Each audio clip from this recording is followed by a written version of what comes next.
ভারত আওয়ামী লীগ সম্পর্ক যেন এক সুতোয় গাঁথা। আওয়ামী লীগের সঙ্গে ভারতের সখ্যতা বহু পুরনো। ৭১-এর মহান মুক্তিযুদ্ধ থেকে শুরু করে এ পর্যন্ত শেখ হাসিনা পরিবারের সঙ্গে দেশটির সম্পর্ক অনেক গভীর। এর কারণও আছে। ৭১-এর মুক্তিযুদ্ধের পর থেকে বাংলাদেশকে পরোক্ষভাবে তাদের স্বাধীনতা এবং সার্বভৌমত্বের ওপর নানাভাবে নিজেদের ক্ষমতাকে জাহির করে রেখেছে প্রতিবেশী ভারত। শেখ হাসিনা সরকার থাকা অবস্থায় ভারত বাংলাদেশকে নিয়ন্ত্রণ করেছে বলে মনে করছে একটি মহল। শেখ হাসিনা পতনের পর বাংলাদেশ থেকে পাওয়া অবৈধ সুযোগ সুবিধার দরজা ভারতের জন্য বন্ধ হয়ে গেছে। পূর্বের বন্ধুত্বের খাতিরে শেখ হাসিনা আশ্রয় পেয়েছেন ভারতে। ভারত সরকার শেখ হাসিনাকে আশ্রয় দেওয়ার মধ্য দিয়ে একটি অস্থিতিশীল অবস্থা তৈরি করে রেখেছে।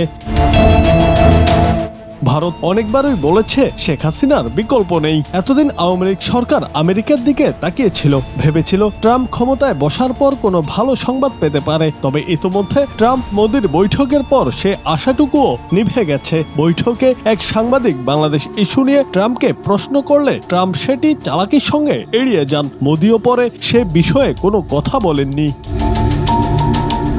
ওই বৈঠকের পর অনেকেই মনে করছেন ট্রাম্পের দিক থেকে কোনো ধরনের সাড়া না পেয়ে মোদি সরকারও হতাশ হয়ে পড়েছেন। তাই শেখ হাসিনার বিষয় নিয়ে নীরব ভূমিকা পালন করছে ভারত।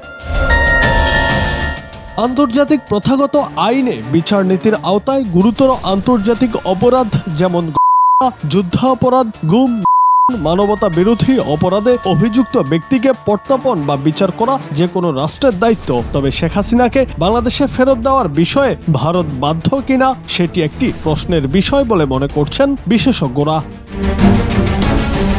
এখন দেখার বিষয় ভারত সরকার শেখ হাসিনাকে ফেরত দিয়ে বাংলাদেশের সঙ্গে সম্পর্কের উন্নতি করবে নাকি নীরব ভূমিকাতেই থাকে। তবে কেউ কেউ মনে করছেন শেষ পর্যন্ত চতুর্মুখী চাপে শেখ হাসিনার হাত ছেড়ে দেবে মোদি সরকার। আবার কেউ কেউ মনে করছেন নিজেদের সম্মান বাঁচানোর জন্য হলেও সে কাজটি ভারত করবে না, হয়তো অন্য কোনো দেশে পাঠিয়ে দেওয়া হবে তাকে।